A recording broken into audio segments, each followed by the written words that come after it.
Here we are today, YouTube. What we have here is part one of this At&T Galaxy S9 Plus. As you can see, it's At&T.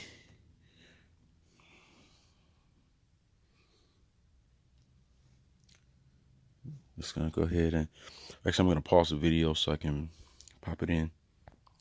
Hey, we are back. Got the T-Mobile SIM card in now.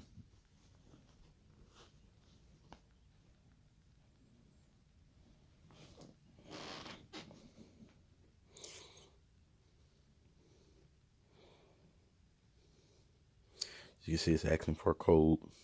Do not type in any random codes, because if you do, you're going to mess up the process if it permanently locks it out. This is part one. Tune in, subscribe. Thank you for watching.